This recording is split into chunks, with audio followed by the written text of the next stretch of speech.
Welcome back to Keep Up channel. Moment: Notting Hill Carnival revellers brawl as police arrest 400 but hail facial recognition for reducing violence at festival, with just 2 stabbings. This is the moment a fight broke out among Notting Hill Carnival revellers on the tube as police hailed a crackdown at the festival that led to 400 arrests.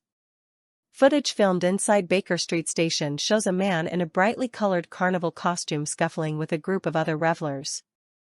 After being pushed away, he picks up a drinks can from the floor and throws it towards them, prompting a woman to surge forward and hit him on the head. The fight then continues into a carriage, where the youngster is seen being pummeled by a much larger man in a tank top as leering onlookers film on their phones.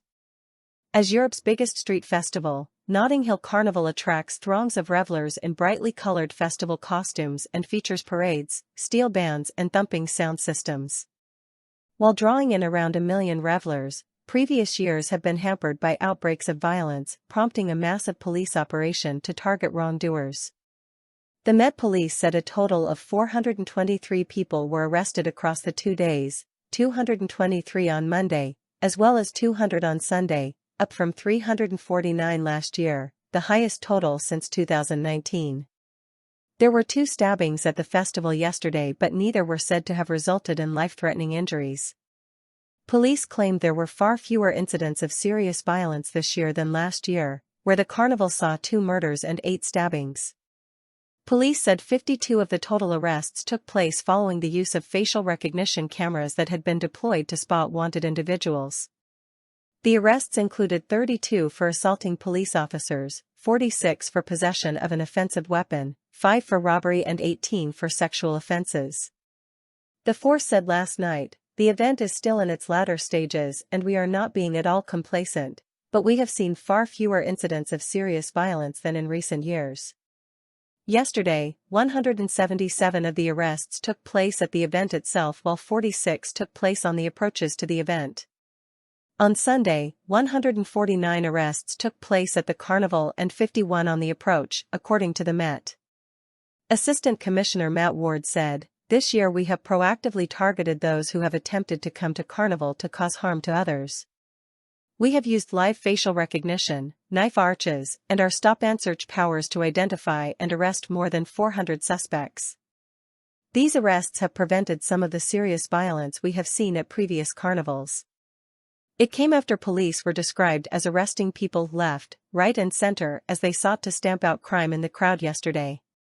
A young woman was apprehended by at least 13 officers and was shouting "Get off and get off me," after she smashed a glass bottle of alcohol towards police, her friend claimed. "I'm already on bail. I can't do anything. I don't really care," her friend, a man in his 20s, said. She threw a bottle of cider at a police officer. "The atmosphere has turned. It's all kicking off," a reveller said.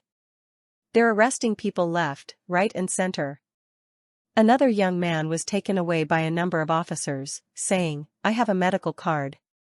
I am being forcibly arrested by the police. I have a medical card." Viral social media footage captured some of the uglier scenes from the first day of the event, known as Family Day, as 2 women brawled in the middle of a packed street, surrounded by horrified onlookers. But, in a departure from the carnival's grim recent history, there were no stabbings on Sunday, after police set up knife arches in a desperate effort to curb the bloodshed. There were 3 stabbings on Sunday last year. Around 1 million people were expected to attend the celebration of Afro-Caribbean culture across Sunday and Monday, requiring 7,000 officers to police the crowds. Organizers were almost forced to cancel this year's event, however, after the shocking scenes of violence in recent years left a £1 million funding shortfall due to sponsorship drying up. The Met Police sought to catch troublemakers early by deploying live facial recognition technology and identified a watch list of more than 16,000 individuals of interest. They included people wanted by the courts or being sought for alleged criminal activity that would merit jail time of a year or more. Sir Sadiq Khan, the mayor of London, made no mention of the trouble over the weekend, saying in his only social media post about the carnival, "The streets were alive with music and joy, showing the best of our city and the power of culture to unite us." Bands and floats representing the Caribbean, African and Brazilian population paraded through West London yesterday as the carnival entered its second day. Thousands of people lined the route as temperatures reached 26°C. Groups included Bajan Raw Liquor, Mahogany, Chocolate Nation, Moss Africa, Vinci Alliance and United Creole Moss, which reflect traditions from Trinidad and Tobago, Barbados, St. Lucia, Grenada, Jamaica, Dominica, and Haiti. Brazilian performers from Paraíso Samba School, Batalá and Dend Nation added to the lineup, alongside long-established UK community bands. Maria James, 34, said, "It feels like a piece of the Caribbean right here in London." James Lewis, 41, who travelled from Birmingham, said, "It's amazing to see so many cultures coming together." Kensington and Chelsea Council said an estimated 150 tons of rubbish was cleared after the first day of festivities. Council employees and volunteers worked into the night to clean up and prepare the area for normal business this morning.